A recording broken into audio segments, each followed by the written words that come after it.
This is episode number 199 of the Homeowner Show. Whether you're DIY or looking to hire, we're here to help you find the best information and options for you and your home. My name is Kevin Hackett, and here with me is Greg Williams. Hello, and welcome to the Homeowner Show. We're so glad that you could join us for another episode here in the Homeowner Show studios. How you doing, Kev? Man, I'm doing good. You know what today was? Nope. A lot cooler than yesterday. Oh, dude. I told the guy it was ridiculous that it felt cool at 88. I know, man, but it was like I was walking outside every once in a while going, this is nice. It's ridiculous. But it was more humid today, though. Oh, yeah. I mean, once you drop down in temperature, the humidity just grows. You get those high temperatures, humidity can't really live up there as much. So, but man, yeah, I thought for sure we killed it off after the last month. No. Well, it's crazy too. Like you would think that it wouldn't be terrible with the amount of rain we've gotten, which is like none, zero, right? Yeah, I mean, goodness gracious, I thought I'd be having to mow my yard like 18 times a week, and now it's like once every 18 weeks. It's good. In my yard, you can see the grid from the septic. It's like the only grass that's green. Yep. There's like whoever did it did a nice checker pattern. Nice, good for them. So, well, we've had to water our yard a lot, and most years it's like not that big of a deal. But this year watering my yard is like now it's like an all day process, and we get like a third of it done. Yeah. So now it's so much bigger. So well, dude, I had a gross coming home party yesterday. Oh. So apparently, like, my wife calls me in the morning and she goes, "Hey, I think you may need to come home." I'm like, "I don't have time to come home. It's just not going to happen." And I was like, "What's happening?" She goes, "One of the horses cut themselves really bad." Ugh. And she, like, when it comes to blood and cuts and scrapes on the kiddos, like, tends to, pass that off. Go, little overboard. Tends to exaggerate a little. Like, he's got like a scrape and we need to take him to the hospital. It's like, calm down. We'll put a Band-Aid on that. So I was like, in my mind, I was like, one of the horses is cut, like, and, they're bleeders. Right. So I was like, she's probably just freaking out. Yeah. I get home and like my new horse has like a chunk taken out of the back of his leg. Ugh. And I was like, good grief. So we had to and I didn't get home last night till like 9:30. So I'm like looking at this thing in the dark, trying to clean it out. And I put like hydrogen peroxide in there to, clean it out because it's been sitting open all day. Yeah. And like when I did, it just like his whole leg turned into like white foam. So and then I washed that out and got some antiseptic in there and all this kind of stuff. And then I had to call the emergency vet number because I'm looking at it going like, this thing probably needs stitches. Mm-hmm. I don't know. I've never done like trauma wounds on a horse before. I do like scrapes and bruises and stuff, but like this is a whole new level. Yeah. So, and I showed you the picture tonight. So it was like, it was just a bloody. Oh yeah. Yeah. And when I saw it, I was like, dude, that picture was like from afar, but not too close. And I was like, that's a whole horse. Yeah. And it's the width of the entire picture. I'm like, it's a pretty big gash, man. Yeah. Yeah. So he's not a little boy either. No. So anyway, the vet came out and like the weird, like I thought for sure, it's like, oh, this is going to be like $1,000 vet visit, and it's like, she comes out and she's like, oh, it's no big deal. Just leave it open. Ugh. Wash it out. Here's some antibiotics. Wow. Have a good day. Made my day. Nice. You were thinking the worst. Yeah. I would have been thinking the worst too. Cause he was walking fine. There was never like a question like is his leg gonna be okay? Is he gonna walk? Like, no, he was walking fine. He didn't even act like, by the time she got here, he was acting like nothing was even wrong. Ugh. At least till she stuck her finger up in that thing. He didn't like that too much. No, I can't imagine. So anyway, got a cool episode. Yeah, looking forward to it. Especially not just because it's 199, which is really close to another number. We're gonna have a big party next week. Yeah, we are. So, not that we're not gonna have a good party tonight. Well, we'll see. So we have a buddy of mine who's been my go-to on a bunch of projects now. Yeah. Mike Faust from Faust Landscaping. How you doing, bud? Hey, good. Man, thanks for having me. Dude, glad you made it. Yeah. So We've been touch and go on this interview. We have showed up a week early. missed today's appointment. But we're here now. We made it happen. It was important enough. We needed to have this conversation. Yeah, so, absolutely. Well, tell us a little bit about you and how you got into landscaping. I think your volume's up on your your device there. Got a little delay happening. You're good. So I've always enjoyed mowing. That's how the company started. I mowed myself, literally by myself. Entire park. You're not talking like manscaping, right? I mean, like this. Yeah, you mowed yourself. Zero turn blower, weed eater. Oh, grass. Yeah, okay, grass. And I was doing it on the side, and I was working in the oil industry. As you get older, you pick up bills. Mm-hmm. Oil field didn't care about that. They let me go too many times. So I decided to focus my attention in landscaping and learn new trades and whatnot. So that's how it started. Okay, cool. So when you talk about like landscaping, I mean, you obviously lawn maintenance. So you do that for residential, commercial? Yeah, so we do residential, commercial, lawn maintenance. That's also, we do government facilities. We do the Army Reserve bases. We do the Montgomery County Food Bank. So like the one over here at the airport, is that the reserve? Yeah, there's one there. There's one in Spring. But, I like to say yes. So, I'm in the residential, commercial. There's nothing that I don't do in landscaping. So, okay. Over the last couple years, it has turned into actual like landscaping where we're doing custom flower beds, hardscaping, pergolas. I've even done a pool, concrete. Mm-hmm. We're really getting into things. I always like to challenge myself. I don't like to just stay idle in something. So I'm always trying to learn new things. Well, you just said a phrase. What's hardscaping? Hardscaping is going to be non-living things. So that's going to be the concrete. That's going to be retaining walls, pavers. Okay. The pergolas. That's things that are hard. Okay. that go into escape you. Okay, I got you. Escape the ground. Okay, yes. I got you. Nice. So you do a lot of different things. So you said you enjoy the mowing side of it. Do you? I mean, I actually enjoy that too. Right. It's interesting. Like a stress relief. Yeah, and not only that, like I really like seeing the finished product. Like right. you go in and like I start mowing my yard and I'm like, this thing looks like a mess. Right. And then you finish and you're like, oh, I did that. It looks pretty good. Yeah. And so I enjoy that kind of thing. But like, if you were to kind of describe your perfect day landscaping, what does that look like? A perfect day as a business owner? Well, no. I wouldn't say it as a business owner. Just for you. As doing landscaping, you're working in your business, yes, but right. What do you enjoy doing, I guess, is the question. I like to be challenged, so I go to the most difficult job that's going on, and I like to get dirty with the guys. Still to this day, after owning a landscaping company for more than 10 years, I still get dirty with my guys. Nice. And it generates respect from the employees. Yeah. So, my favorite thing to do would be retaining walls and pavers. Okay. And mowing the lawn is like looking back at it, feeling the gratitude of like, hey, that looks good. Yep. Is you get that more from doing actual landscaping. Yeah. Yeah. Yeah. So speaking of pavers, so I just I put an above ground pool in last weekend. And I hated every minute of it. But so I was preparing the ground, and I was using masonry sand. And someone was telling me, they were like, "Look, you probably need to get like a plate compactor, pack everything down." Right. And so I didn't know anything about plate compactors, but I find out that they're primarily used for like pavers and setting Correct. things like that. And I was like, "Okay, great." So they're like, "But you want to pack everything down, make sure it's all hard." Well, I went to Sunbelt, rented it.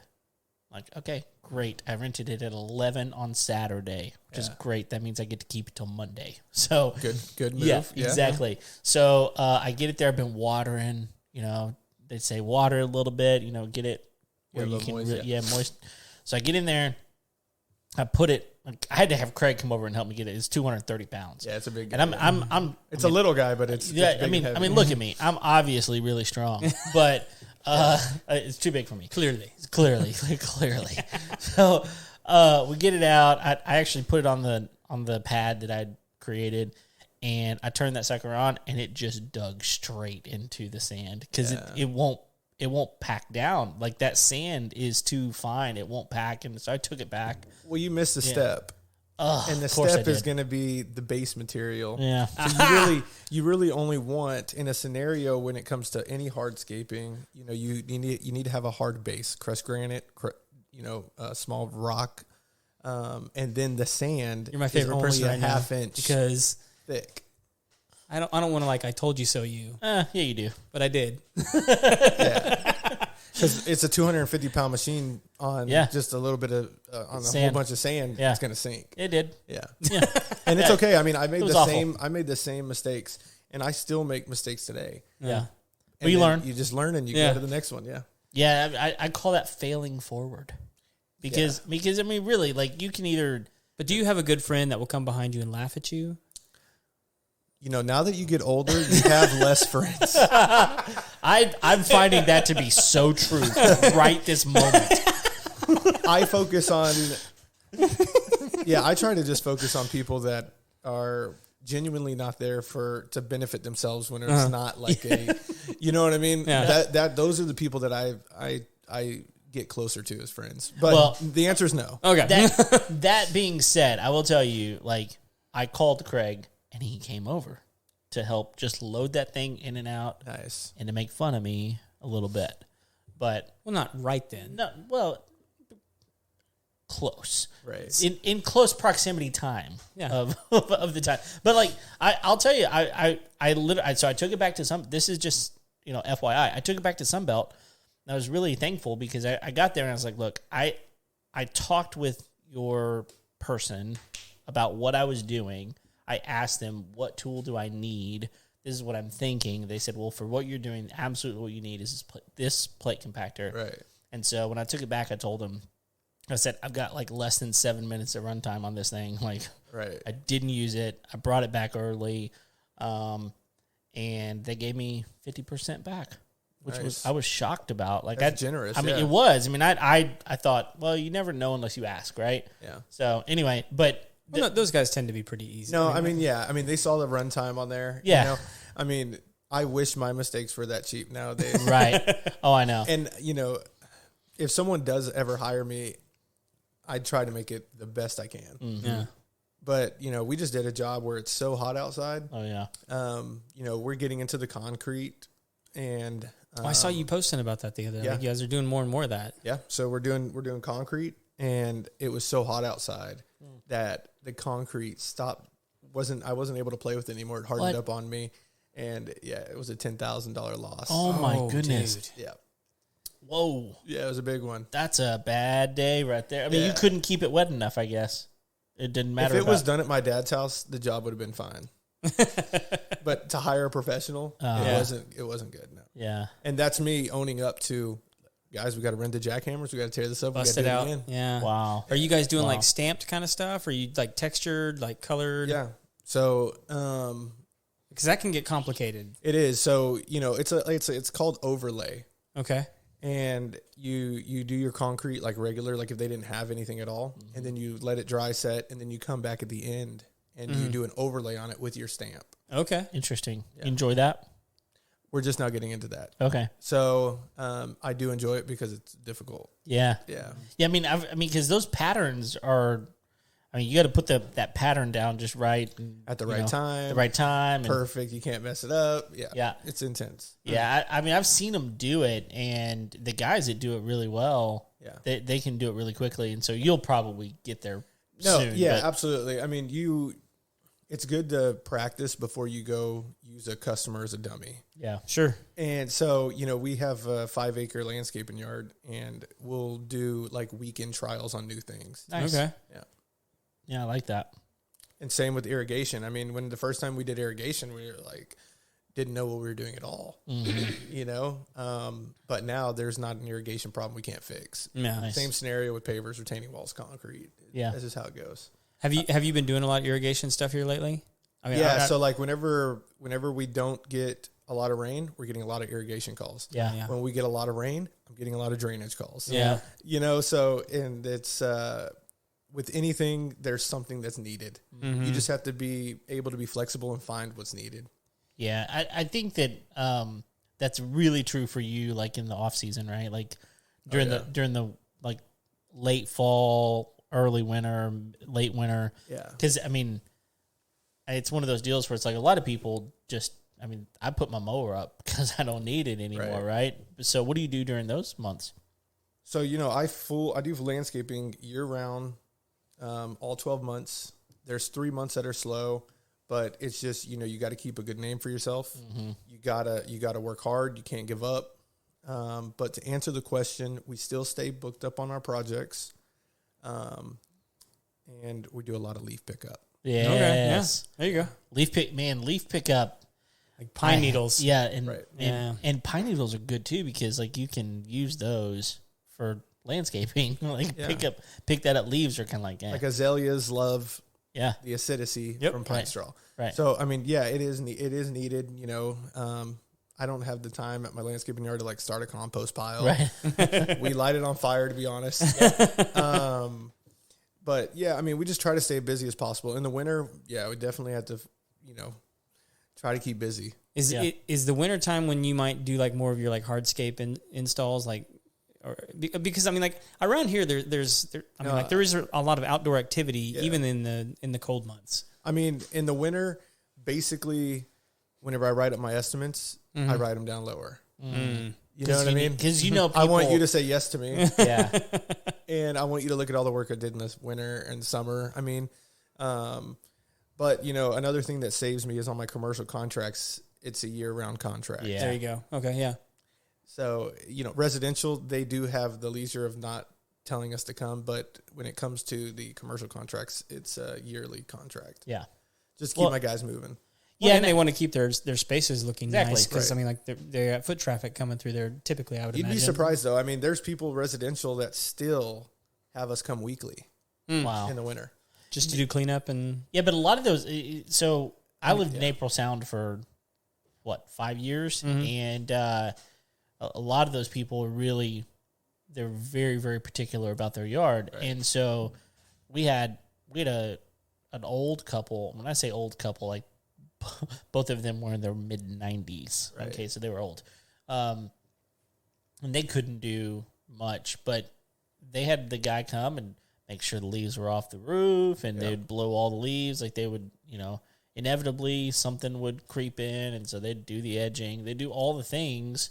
Probably took them half the time, but yeah, I mean, you know, and the other thing, like I think that what's interesting is like I find that whenever you find a really good landscaper, like people like to take care of them. Exactly. It's so like, you interesting. don't want to, and Christmas lights also. Oh big yeah, one, yeah, yeah. But it's you not guys really are my. into that It's now? not really it's not my focus. But it is something where like if you're paying the right dollar, like we'll do it. Yeah. But they're easy to mess up too.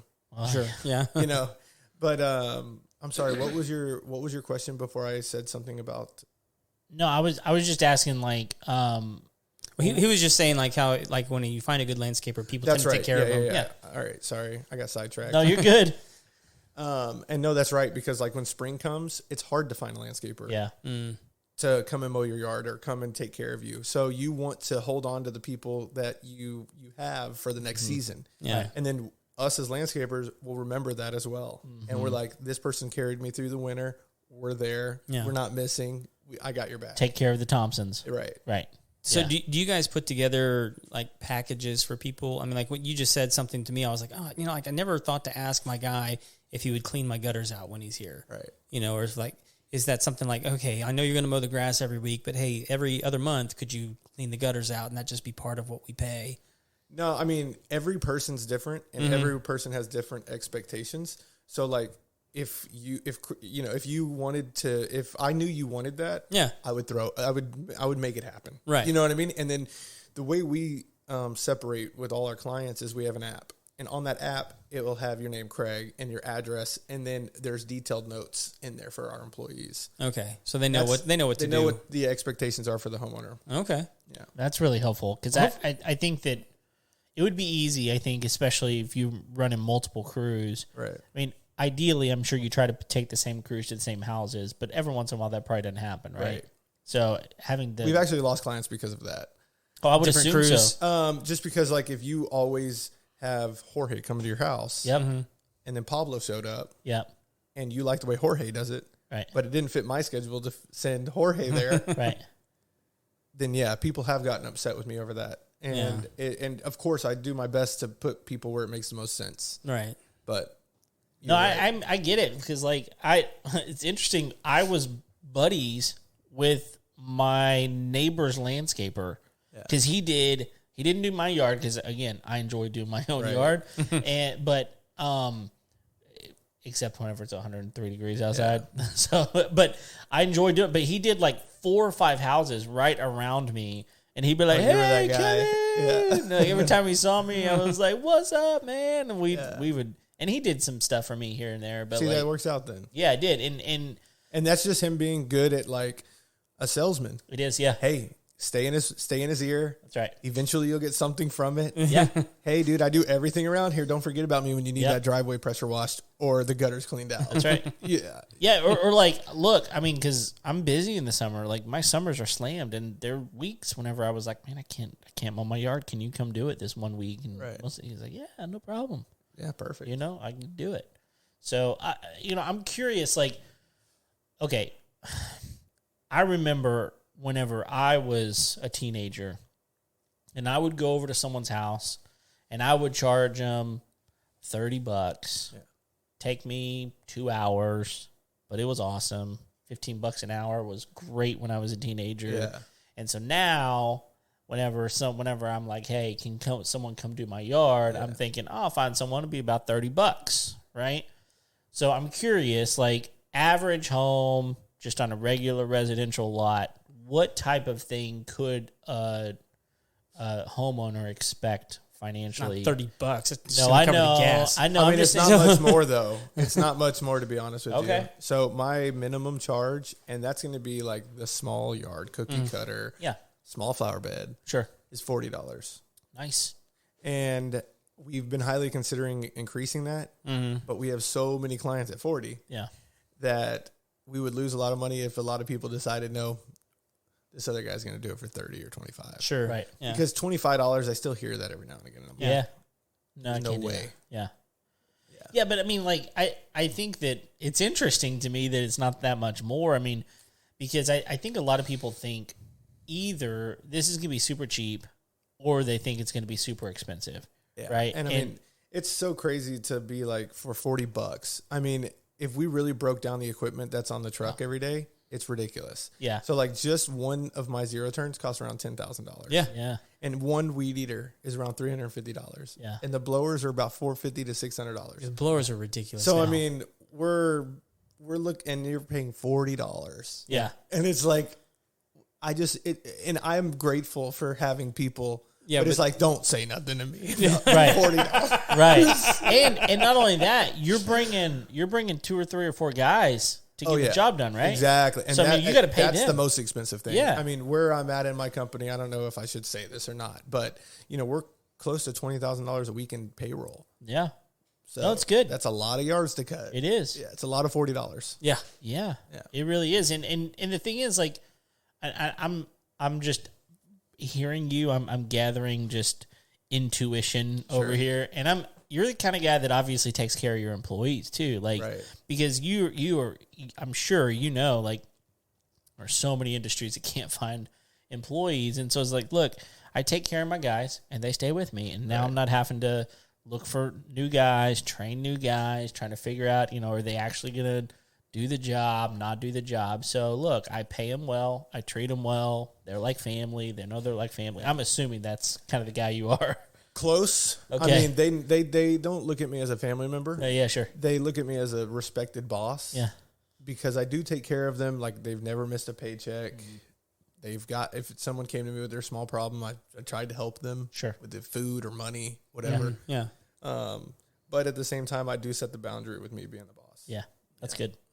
No, that's good. Definitely. Yeah, I think that says a lot about like the business that you run in general, because, running a business isn't easy. There's a lot that goes into it, but I think the customer winds up finding out. Like it's clear whenever, if your employee shows up to do my yard and they don't want to be there, it's pretty clear, right? Like it's obvious. You get like 2 mess ups with a client before they let you go.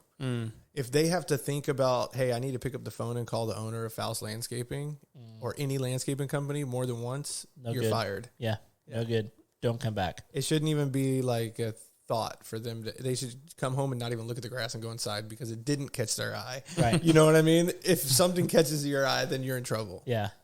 Yeah. So I assume, you mentioned irrigation. You do repair. Like, I would assume you have to, because I'm sure you run over stuff all the time here and there. At first, I didn't do it because it was intimidating. And I was like, I don't know if I can grasp it. But then I'm like, you know what? Another human being that has blood and breathes the same air as me can do it. So I figured it out, and yes, we do irrigation, new installs, repairs, we get the whole thing done. So do you do, I know one of the big deals like during the winter is winterizing. Do you do winterizing of irrigation systems? We do. You do? Yeah. Cool. And honestly, some clients, like Craig mentioned, it's expected for them not to reach out to me, for me to come by and do it. Right. Yeah.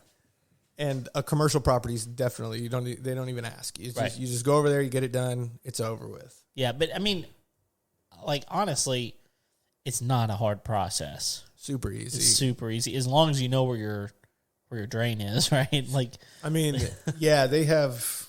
We could get into that if you wanted to. Get into it. Let's do it. They have a PVB valve. It's a backflow preventer. Yeah. There's 2 on-offs. You turn them off, you blade the nipples, and you run the sprinkler system for all the zones for less than a minute, and it bleeds everything out. Yeah, and you're good. Yeah. But the thing is, like, a lot of people, are scared of that process. Yeah. And they don't know how. What if I do it wrong? Is it going to screw something up? Yeah. And then B, they don't want to. I think it's more of the scary thing, and not more like I'm scared of it, but I'm scared that if I mess it up, how much it's going to cost me. Yeah, that's the one. Yeah. And it's, there's no price tag on my industry, like versus some people will come out and but it's whatever we say it's going to be. Yeah. If you don't like the price, then you call the next guy. Right. You know what I mean? So it could go, that repair there could go, and they were big there after the big freeze we had 2 years ago. Yeah. Oh, yeah. I mean, you couldn't even find them. They were so expensive. I was going to say there was like a shortage on the bell valve. The bell valve. And it was, it goes from, you can get it from $250 to some people, I've seen people charge $500 and $600 for that repair. Well, during the shoot, I remember fist fights breaking out in the plumbing aisle of all the hardware stores. Yeah. And some of these guys were out there charging like $1,500 to change it out. And it was like, you were like, I mean, I was I was doing a lot of those. I was out there whenever I wasn't supposed to be driving, and because I had a pallet of them. Oh, nice. And it's just like, I'm in the industry. The stores, we do a big dollar amount with them. You make the phone call and say, hey, I need this, then they're going to make sure you get it before the homeowner does. Yeah. Yep. It's business. Take care of them. Yeah.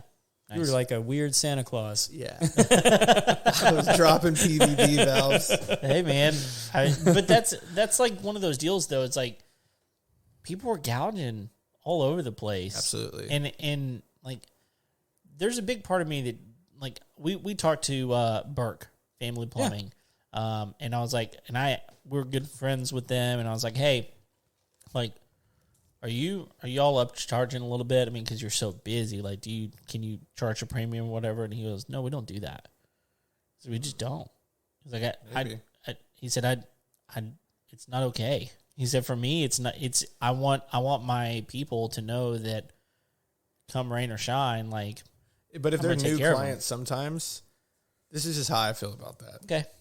I'm curious. If you're like a new client, they don't know if you're giving them a deal. Sure. Or if it's it's the repetitive clients where you're like, you know what? I bought this last time from you and it was that price. Yeah. But a new client, you could tell them $250 and they don't know if you're giving them a rip-off price or if that's you know what I mean? So No, absolutely. I hope, I do like to hear that people are good like that. Though. Yeah. It just frustrates me whenever contractors are just taking advantage of people because they know they can. Right. Because they can. Well, and here's what I've picked up on lately. I don't know if this has been the case with you, but like a lot of our new clients are not from Texas. Yeah. Right. Like I would say at least 60% of our new clients and leads are coming from out of state. And some of them aren't even here yet. Wow. Correct. Yeah, I get those calls as well. And so like a lot of times when I tell them my pricing, it's like, okay. Yeah, they're happy. Right. Because they have no context for it being good or bad or compared to anything else. And they'll just be like, oh, that was a lot. Like I had one lady recently, she was like, well, the service we were going to do for, I think it was going to be like $120. Right. And she goes, well, the last company that was here told me it was going to be $1,500. I was like, for what? Yeah. I mean, it's like, what were, like, really? And she's like, well, I'm glad I told them no. Yeah. Yeah. And that's what the homeowner needs to do. Yeah. If it doesn't feel right in your gut, then Yeah. the homeowner just needs to say no. But if you we just did a project for somebody and they were in the shadows with it. They didn't talk about it besides, in their household, but they were following me for a while. So when I showed up, they were like super excited to meet me. You know what I mean? Like they've been following my page, my projects, like they like what I do. Yeah. So they were already wanting me. Yeah.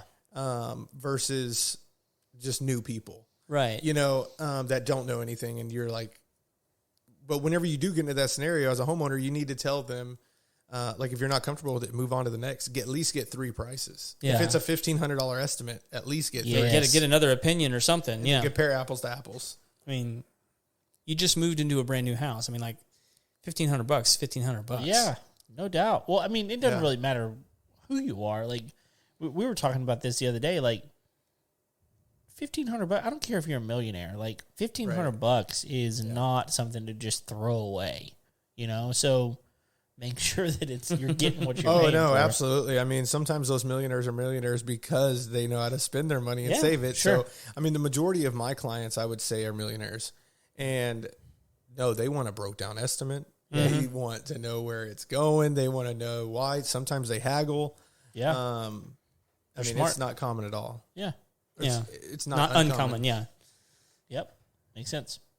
So are people doing these koi ponds anymore now? Is that still a thing? They ask me for them sometimes, and I've done a couple nice ones. Yeah. I don't enjoy doing them. Really? They're very hard. What makes them hard? Water leaking. Okay. It's like if you want the ones that people expect to see whenever I'm like, hey, the job's done, I need to get paid. It's like it almost needs to get built like a pool. You know what I mean? Yeah. And then you want a landscaper to finagle a plastic tub around and make it look pretty, and it doesn't. Yeah. So I've built a couple nice ones with retaining wall blocks and stuff, and but I actually try to steer away from them. So I gouge the price on the koi ponds because I don't want to do them. Yeah. But if you're going to pay the price that I ask, I will tackle it for you. Yeah. Sure. I mean, on the ones that you've done, I mean, like, is it their expectation that you're going to get the fish, that you're going to do the return and the send and all that kind of stuff? Now, the return and the send, yes. But, like, the fish, like the cosmetic stuff in any landscape is almost not included. So, like, in my 3D renderings, I'll put couches and a fan. You know what I mean? Yeah, like right. outdoor furniture. Right. But they already know that that's not coming in. And it's on the line item estimate that it's not there. Right. So, no. I'd like to see the 3D rendering of the koi pond with the fish in there.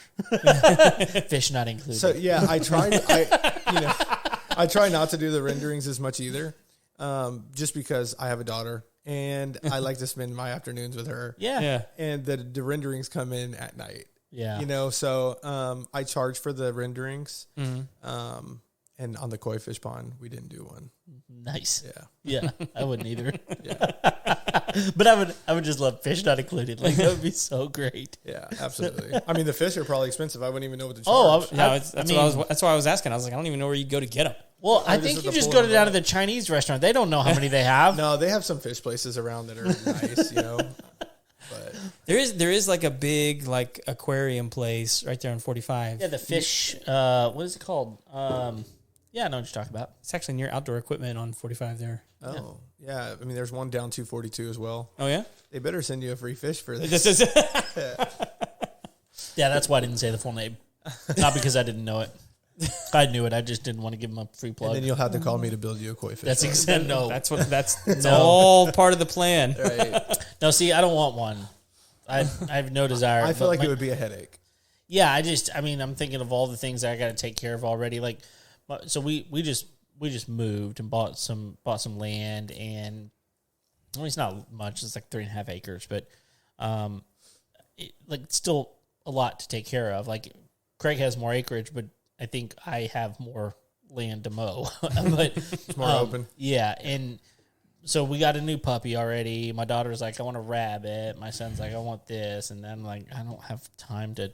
Like, Don't I'm do gonna it. I'm gonna take care of all that stuff. Yeah. Like, I mean, the rabbit maybe not, but like, if we got a koi pond, no one would ever look at it. No one would enjoy it, and I'd have to clean that sucker out. Well, so like No. around here, what I know is that people with them don't really enjoy them because they end up just covering them with nets. I have a great client that loves the one that we built for her. Uh-huh. She shows it off all the time. Her and her kids and her husband, they enjoy it. Yeah. They really do like it. Yeah, I would like it. What I'm saying is the people I know that have had one, once the cranes find it, you're done. Yeah. Because they just keep coming back and killing your fish. Huh. So and then Darn cranes. you end up with a bloody fishy mess just all over your pool deck or whatever it is that it's close by, and yeah, it's just no fun. Yeah, There's I mean, like, but horrible. like, I guess it's like if they find it, Right. I Yeah. guess if you're an outdoorsman, you could handle that. Yeah. Not that that's legal or anything. No, but we're not going to talk about Yeah, that. that's right. So, okay, I get a question. So we have a lot of deer that come through our yard. Yeah. So, like, people, I think some people in the area that have lived there for a little while and kind of know there's deer, that kind of stuff, they kind of have an idea of, like, what grows and what doesn't based on what the deer will eat and what they won't. Yeah. Like, if I were to hire you to come out and, like, landscape an area of my yard, if I were to say, hey, man, like, we've got deer, is that something that you would be able to say, okay, here's the types of things you need, here's the types of things you don't? Like, I guess my question is, that's my specific situation, but I'm sure people have specific situations with, like, how does that work as far as, like, creating a landscape area? So what I think benefits me the most in this area is that I speak perfectly clear English, and I'm not hating on Hispanics. Sure. I also speak Spanish, but I only learned that through my industry. But when it comes to the homeowner with that specific question, it's experience. Mm-hmm. So I'm a master gardener as well. Oh. So whenever you have a question about, hey, is this deer friendly? Yeah. Is this shade friendly? Uh-huh. Is this going to do good in the sun? I know. Yeah. And it's almost, you have to trust me. But whenever I send the estimate and the customer agrees, then I'll give them plant options. So I talk about plants in person, but I really write them down for the client. So then you could do your research on your own to Figure out double which ones check you like. me. Oh, okay. And it double check me, see which ones you like, which ones you see fit for your home. And then I'll also tell them, like, hey, I recommend these. This is my recommendation. Here's some other options. These are all deer friendly. I love that. I mean, we actually, Craig and I, early on, we did an episode out at the Master Gardeners. Yeah, the AgriLife Extension Center. Yeah, Extension Center over there, and like we learned, or he probably already knew this. His mom's a master gardener. Yeah, I love like, going to those appointments. Like, they're super intense. I bet It's the most intense thing that I can go through is Yeah. meeting up with another master gardener, because then it's just a who knows the most. Right. Yeah. Now it's you a competition. You show me yours, I'll show you mine. Let's go. We're not even there talking about like what you want anymore. We're just walking around the garden pointing at stuff and who names it first. Yeah. Yeah, because it's like I forgot. Sorry. Oh, you got that from Asia? Okay, I don't know that one. Sorry. It's like Oh, you harvested that from the Amazon yourself. Yeah. Right. Lucky you. Jerk. Yeah. Congratulations. I'm out. Yeah.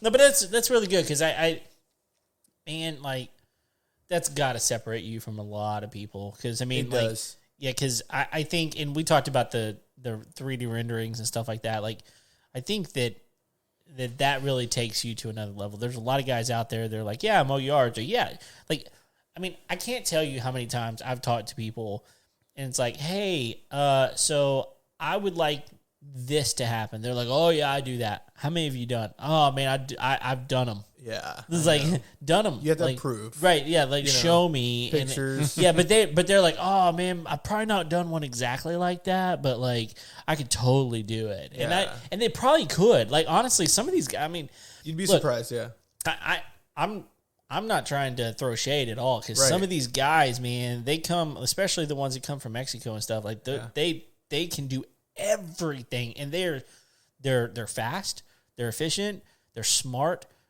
They're good at what they do a lot of times, but it's like I know I can do it, but it's not like something that I've worked at doing a lot of. So you doing some of these things sets you apart from. And that's what I try to do. Honestly, I am a businessman. I only landscape. I'll say this clearly. I only landscape to support my family.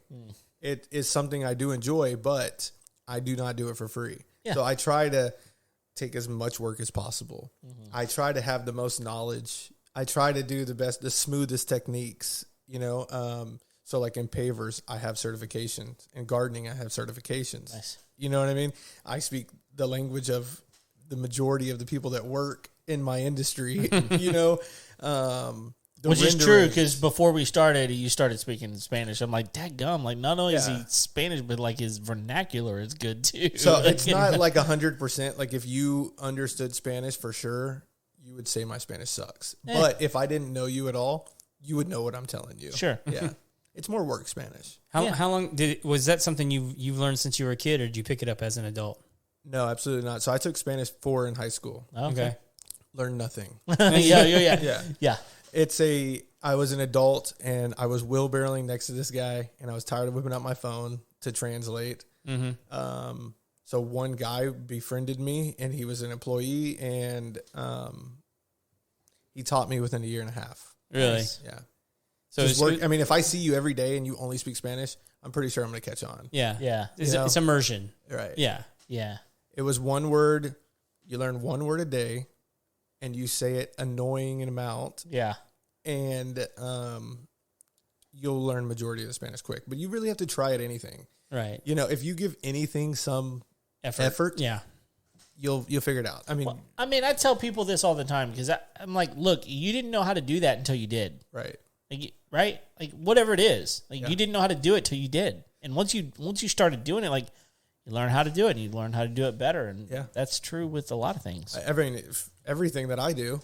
Right, well, like how many times have you I've never done this before. I'm an expert. Like never. Right. It doesn't happen. No. So you gotta work at it. Yeah. You gotta give it.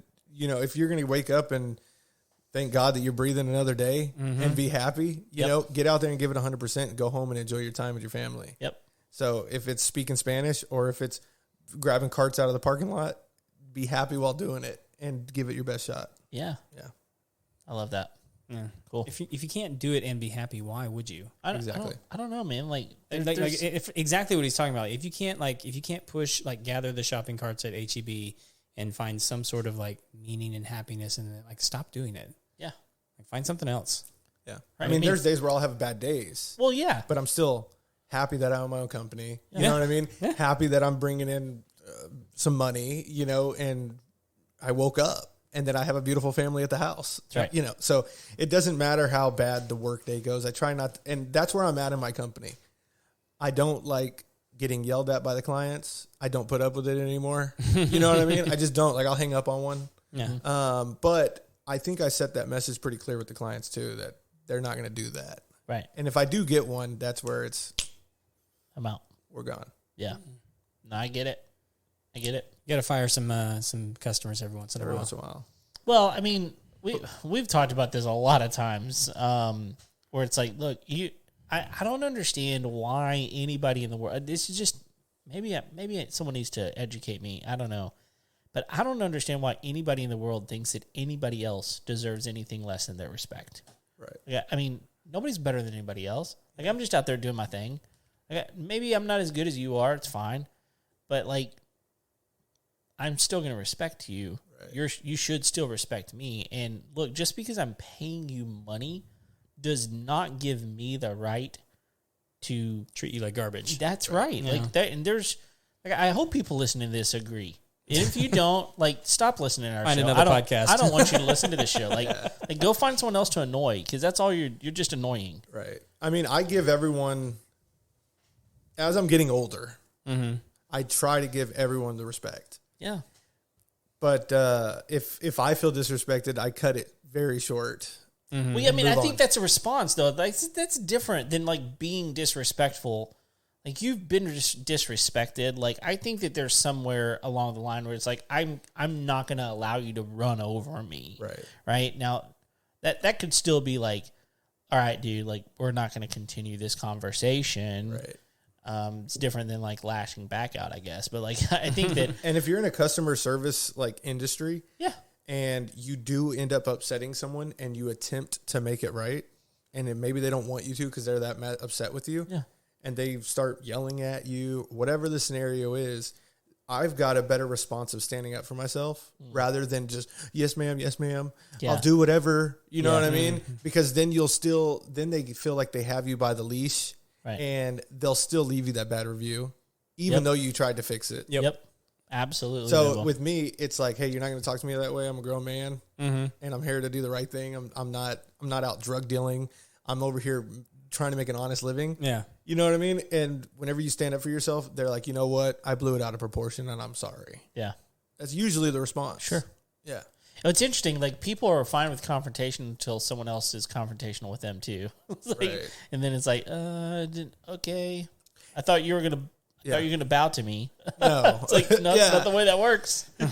But, you know, at the same time, like, we're grateful for anyone that is hiring our company. So we show that respect off the bat, you know.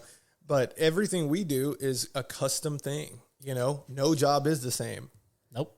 And we have experience in the materials that we're using. Yeah. Right? But we're trying to paint the best picture for your property or whatever the scenario is. Sometimes it doesn't come out the way you envisioned, the way I envisioned it, you know? So in that scenario, we try to make the customer at the end of the day just happy. Yeah. No, that's all you can do.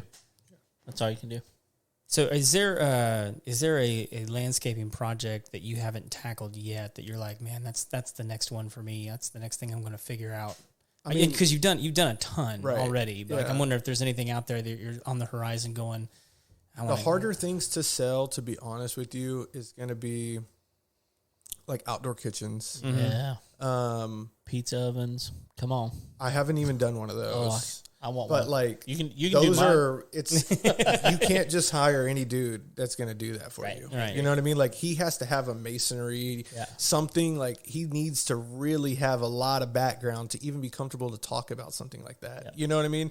And if anyone's ever like stuttering or they can't talk clearly about like something that is difficult to them, then don't hire them. Yeah. You know? I mean, it can get intense, you know? I mean, right now, my company is kind of maxed out on like the landscaping. We just want more volume. Right. You know, like add more trucks, cover more ground, do more projects at one time, hire management. You know what I mean? But no, there's nothing that I haven't done in the outdoor, like, living enjoyment. You know, there are times where like, I'm not 100%. Like the first time I did irrigation, I had a subcontractor for it. Yeah. I'm a quick learner. I saw the guy do it. I learned it. I did it myself. Oh, that's the one step I was missing. Same thing when it came to the pavers, the retaining wall, the outdoor kitchen. Plate compactors. Yeah. So You got me. But no, I mean, you just have to watch somebody that does know what they're doing, sub them out, watch and learn. Take the opportunity to learn. And then, practice on your own time. Yeah. Have you done these outdoor fireplaces people are putting in now? Like a gas or regular? No, just like a regular one that just sitting out in the open. All the time. Yeah? Yeah. Easy. You guys do those a bunch? Oh yeah. So like are those big projects? No. Really? Easy.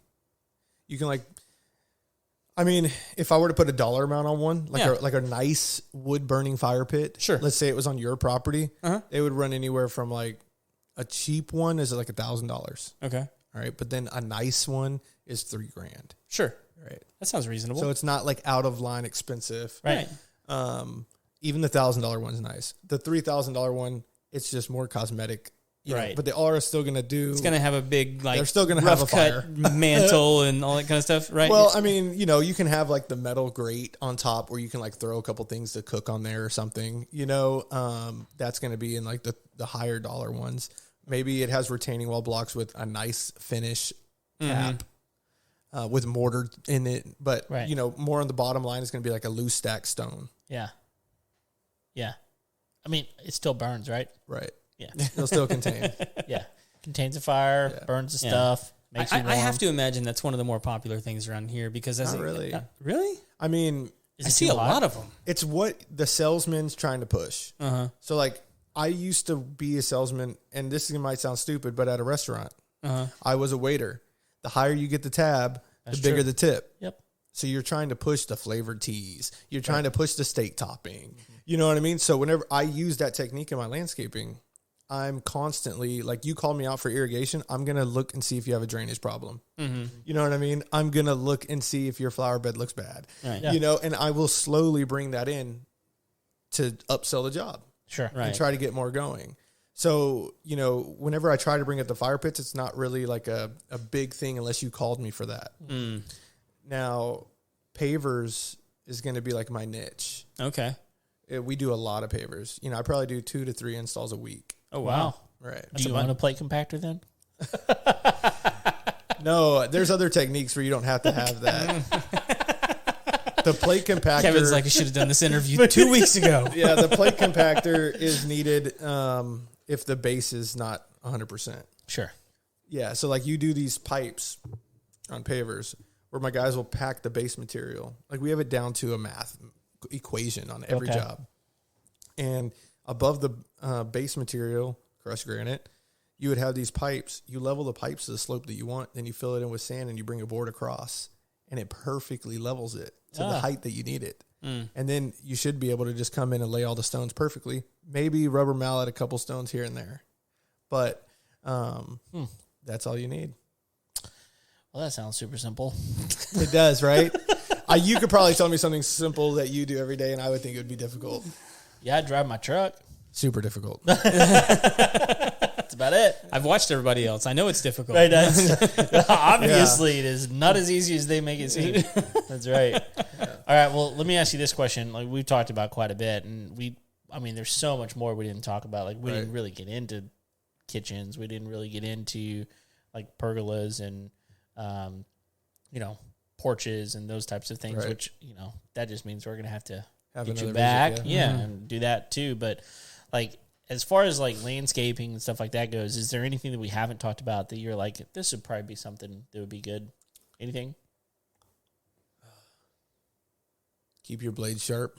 That's a good one. Yeah, keep your oil changed. Oh, that's a huge one, man. Like, I can't Change imagine. your fuel filters. Yeah, I think that there's a lot of people that don't maintenance their lawnmower ever. Right. And I've gotten busy to where we didn't, and it was a big regret. Yeah. I've tried to hire mechanics. It doesn't work. When you're gone, they're just sitting in a chair. Yeah. So I'm the first one at my shop every day, and I'm the last one to clock out every day. Yep. So I am my mechanic. Yep. And if I can't figure it out, then it goes to my trusted dealer. Yep.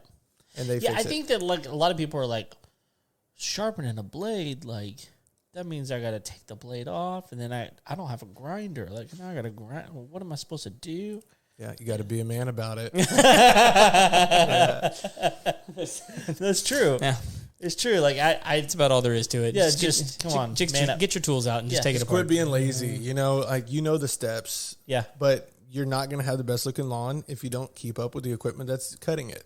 It's true. Or just call Faust Landscaping and we'll do That's right. Just have it done professionally. You know what I think it is with a lot of that kind of stuff, man. I think most people go into like fixing their lawnmower. You know, like I'm going to go sharpen the blades on my lawnmower. Right. I think most people go into it with a mental expectation of this is going to take me 45 minutes.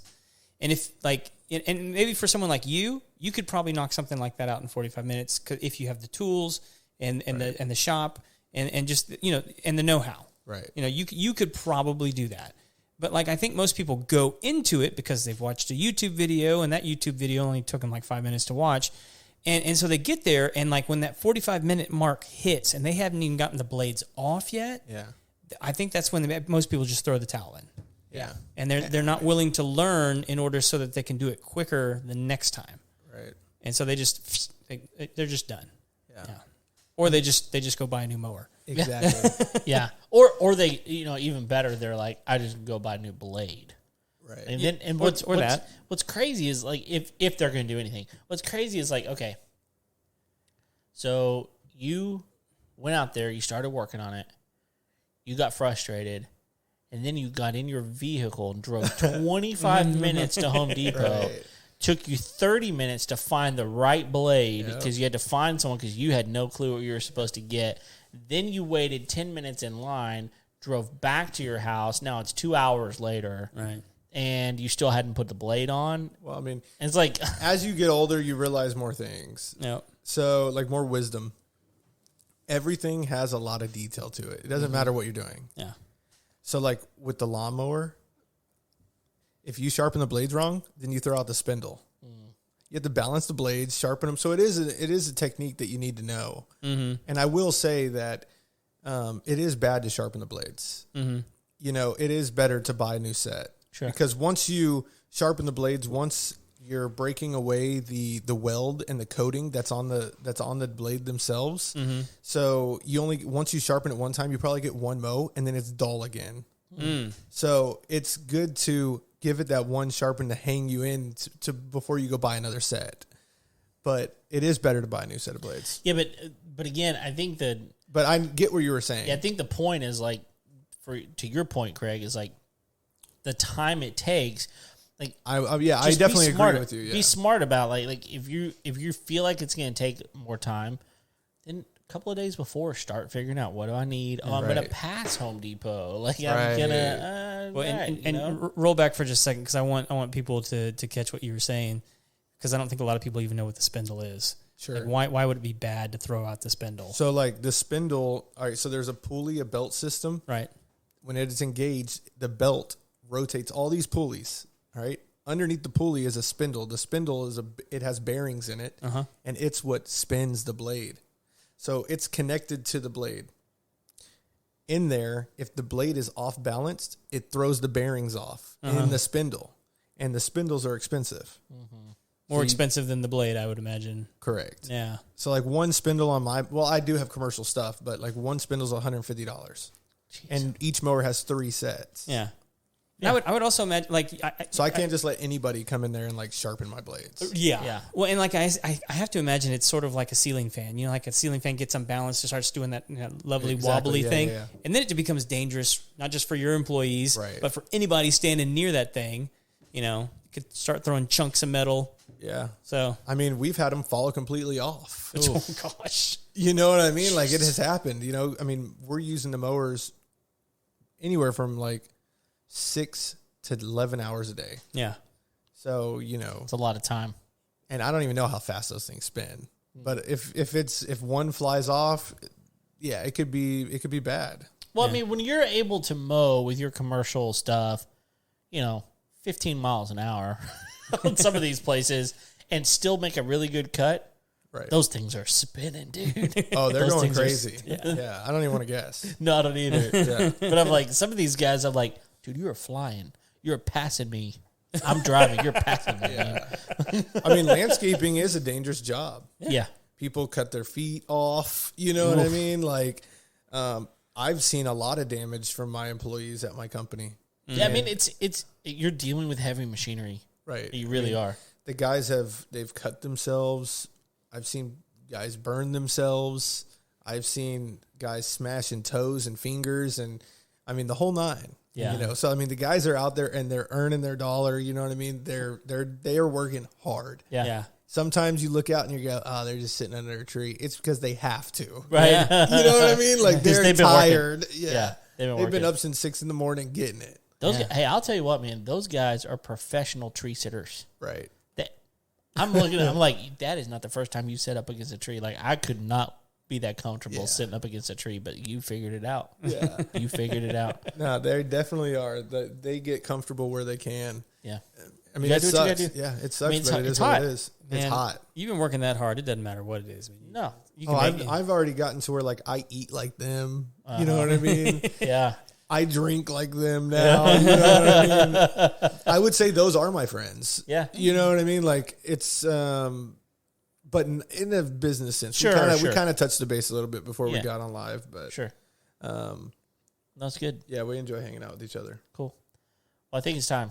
I think so. Sure. Yeah. So we're going to move into the most important section of our entire show, the thing that people wait and just cannot get enough of, and that's obviously the Final Four. The Final Four. That's right. The Final Four questions that we ask each and every one of our guests. So we're glad you're here because you've never answered these questions before. So here we go.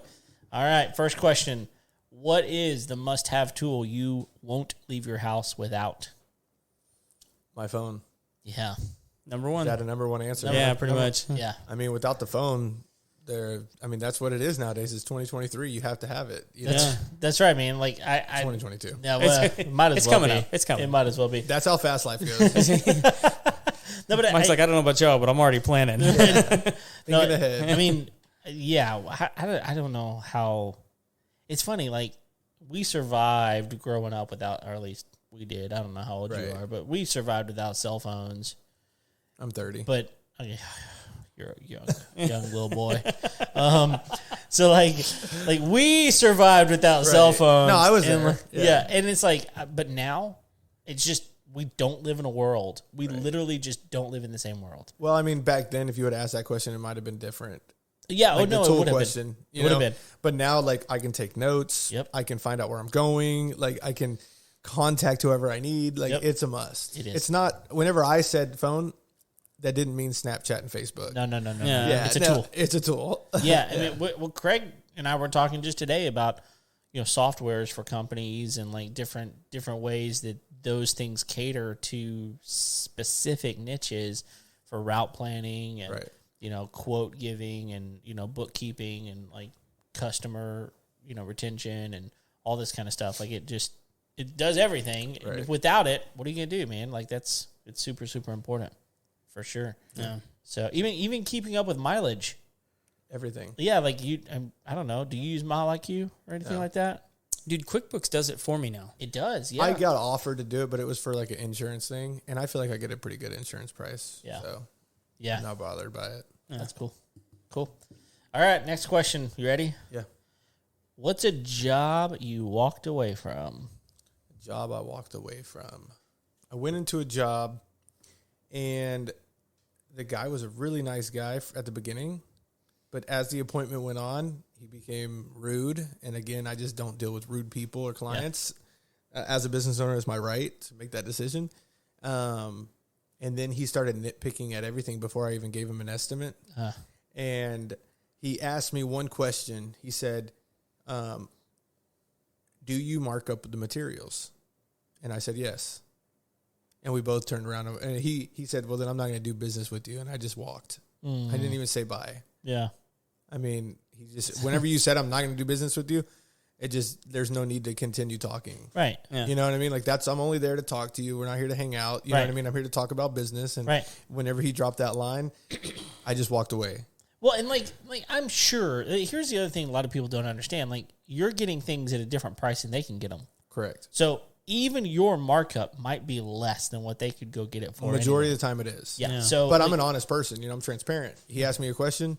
of course, Yeah. I'm going to answer it honestly. Yeah, no, and as you should, but I think the one thing that I want homeowners to hear right now is you saying, yeah, I do upsell not upsell, but I do charge extra for the materials that I use than what I pay. Right. But they need to also hear it's still probably less than what you're going to get it for. If anything, it's a couple dollars more. If that, because then you're not having to go pick it up. Right. You're not having to install it. You're not having to do all of that kind of stuff. Like, you're still in a fine place. Chill out. Yeah. Calm down. Like, you're getting someone else to do a job for you. It's such a Let them weird do question. the job. It's a weird question to even ask somebody. It was disrespectful. Yeah. I mean, it's like, You're automatically what you're doing is you're accusing them of lying.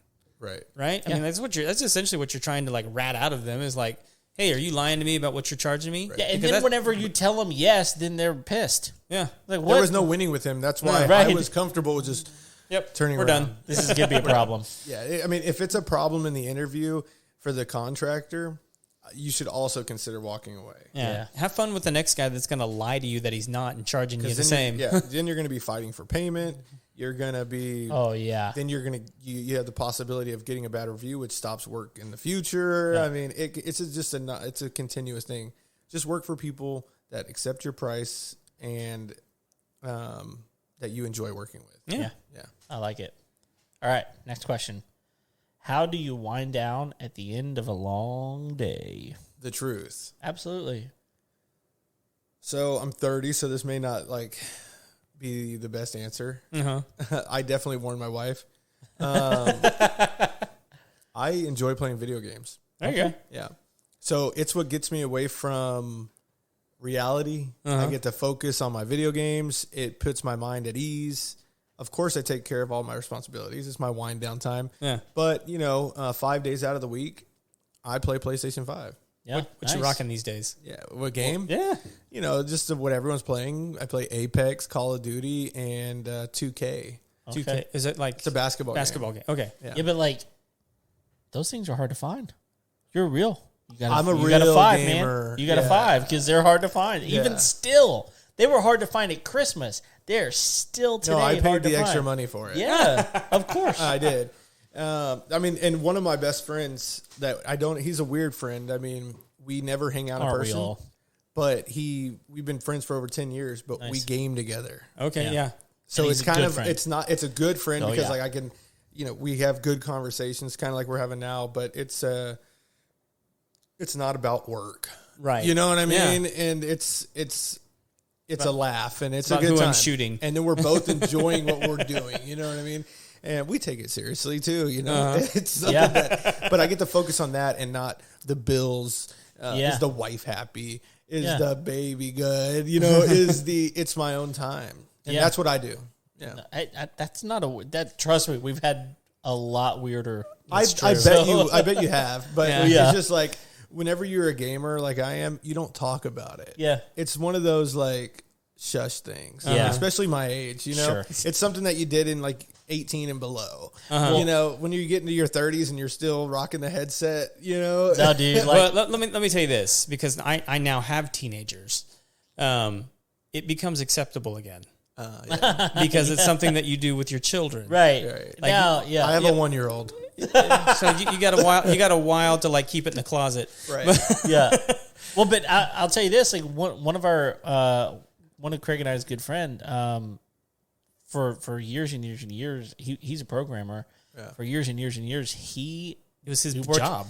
Yeah, it's his job to play games because his whole job was they found cheaters and kicked them out. That was his job. Right. I'm like, that's the coolest job It's like ever. a video game cop. Yeah, and because it degraded the integrity of the game to have the cheaters in there because they would expose the code and figure out what to do, and so he would go in. Well, unless people kick 'em wanted to out. play when people were cheating. So anyway, kind of. Yeah, because my kids are super into Fortnite. Yeah, that's a big one. You play that one at all? I mean, I played it, but it's not not the same? It's not what I enjoy. Yeah. It's more for the younger kids. Yeah. Yeah, cool. In my opinion. All right, last question. There's adults out there, right? It's like, Yeah, I know, right? All right, last question. What's one of the best pieces of wisdom or advice that you've ever received? I mean, it was from a movie. Okay, that's that's fine. Rocky Balboa. Nice. He was telling his son. Oh, dude, the speech? Yeah, he was like, hey, I don't know it for verbatim, but don't worry about the getting hit. It's about, do you know it, Craig? It's not how hard you can. It's not how hard you can get hit. It's how many times you can keep getting back up. Right. Yeah. And I actually, every time I take a loss, if it's any loss, I just remember I just got to keep moving forward, keep going, don't dwell on the loss, and just keep making progress. Yeah. Well, I mean, I love that, first of all, because I think the thing is, like, you learn so much when you fail. Right. And you know, I look at people like Albert Einstein. You do some of the research on how many times he failed before he succeeded. Yeah. Like, it was like 918 times or something like that. Yeah. It's a ridiculous number. And you're like, I sure am glad he didn't stop at 917. Yeah. You know what I mean? Like, you learn something every single time that you fail. And I think people are scared of failure. And, like, if you're too scared of failure, then you're never gonna succeed. Right. You know? So I love it. I think a lot of people would, at least my comeback to that would be, I think more people are worried about failure now because failure has become public. Oh, that's true. Yeah, you're right. You know what I mean? Like, more public than it's ever been before. Yeah. You know, like, where, like, fair. You know, it's on the internet. Like, someone can take a video of that, someone can take a picture of that, someone can just say something about that, and more people are going to automatically know more about your failure than they would have 50 years ago. Yeah. And which, to me, I actually think that's a good thing. I think it's actually going to bring people who are more resilient to the surface and teach us to be more resilient and thick-skinned about our failures over time. Right. Yeah. But right now, it's just like, I think we're, as a people, like, we're adjusting to the reality of that like, oh, people are going to, because you guys all know this. I mean, when you watch people's lives online, they only put the good stuff. Right. You know, and everybody knows that it's just a sham. Sure. Yeah. So no one's out there like, oh, look at this thing I failed at. They should be. They're saying it about other people. Yeah. Right. They should be. I mean, I think that, honestly, like, I think that I'm being serious about this. If you put something out, like something you just, like, if you were to put something on Facebook about what we were talking about earlier, about that $10,000 job that you lost, or that you just ate, and you're putting that on Facebook, guys, look, man, screwed this one up. Yeah. And honestly, I would look at that and go, that guy's taking care of the issues. Like, he failed, figured it out. He's going to do it right the next time. Like, I'm not saying that you should do that, but what I am saying is, like, there are certain people that would respect that. Because, I mean, there's a lot of people. I do like that you said that. I don't think I would make the post, though. Yeah. But I get it. I'm not saying that I should. No, I do. I see what you're saying, yeah. But I think that there's one of those deals that's like, look, I appreciate knowing that someone doesn't just show me all their perfection. Right. Like people fail. And here's something I've experienced in my life is, like, whenever I'm super scared to tell something that to someone that I failed, and if I come to them like, man, I screwed up. I'm beating myself up about it. Yeah. Rarely do they beat you up too. No, yeah. In that scenario, it was, the lady it was a difficult one. It was a scheduling issue as well. Not only my mess up, but she had something scheduled right after my job that she had to push back. And she was cool. Yeah. She was like, hey, you know what? Like, I'm not even going to beat you up about it. You're acknowledging it. We're cool. I know you'll make it right. There you go. Yeah. So, I mean, I hope in this scenario that she leaves a good review and says that I messed up and made it right. Yeah. Versus me putting it out there on my Facebook page. Yeah. No, like I said, not saying you should do that, but I just think. But I do think people would like that, though. They would. But I don't think enough would. Yeah. Maybe. To make the post. Maybe. You know. I'll tell you guys something weird that, in my mind, I think it's weird that my parents did to me when I was a kid. Is when I had a major screw up, like something like that I'd done that was, like there's some things that you do that you're bad and like go to your room. Right. But like when I did something really bad, I had a punishment, but then there was always like the actual consequences for the thing. But then the other thing I had to do was go tell somebody else what I had done other than them. Like someone that they would pick the person. It would be someone that I respected. Right. And they would have me go tell them what I had done. Wow. And that was always way worse than this over here. But I think it did something good in me. That's like, I'm not as scared to tell people when I screw up now. Right. And I bet there was something else that happened there. I bet that the person you went and told was like, "It's all right, Craig." Yeah, no, none of them ever like, "Well, you dumb idiot." None of that ever happened. Because that's your fear, right? Is that they're going to disown you, not love you, accept you, all those, and none of that ever happened. And I think that's kind of one of those things. It's like once you take the jump off the big bridge and you realize you're not going to die. Well, that goes back to the social media stuff. People will say things online. Oh, they will. They'll roast you hard. They will. But in person, face to face, man to man, man to woman to woman, not doing that. Yeah, they're not going to do that. It's going to be a more calm scenario. Yeah. But yeah, if you make a mess up, then people are, because they're not in front of you, will talk mess online. They will. Well, I feel a little bit bad about this, given the topic that we're on about like telling the truth and everything, like being honest. But I feel like I've been a little bit dishonest with you. Oh, what? Because there's actually a secret fifth question, and Craig's going to be the one that asks it because it's the only one he can remember. Hardest question of the entire show. Oh, what? If people want to find you, how do they get a hold of you? Multiple different ways. I have a website. What's that? Faust Landscaping. LLC.com. Oh, okay. There we go. You're finishing. I'm sorry. It's the same for Facebook. Faust Landscaping LLC. Okay. My phone number. You can give it if you want. 936-207-3238. It's right there on your website. It's right there. Yep. He's on my website now. I think that's it. Is there like an email? Oh, an email? Yeah. It's Faust, Faust, land, LAND 16@gmail.com. Got it. Cool. That's it. We will link all that up in the show notes. That's exactly right. Cool. Well, man, it's been really, really good to have you here, man. I appreciate, like, honestly, like I feel like I know you quite a bit better, man. Let's go have a beer. Dude, now you're ready. Now you're ready. We can talk now. Right. No, it wasn't as bad as I thought. That's awesome.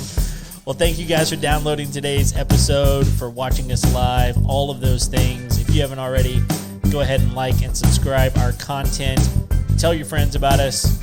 Leave us a 5-star rating and review. That would be really, really helpful on iTunes. Until next time, we'll see you later. See ya.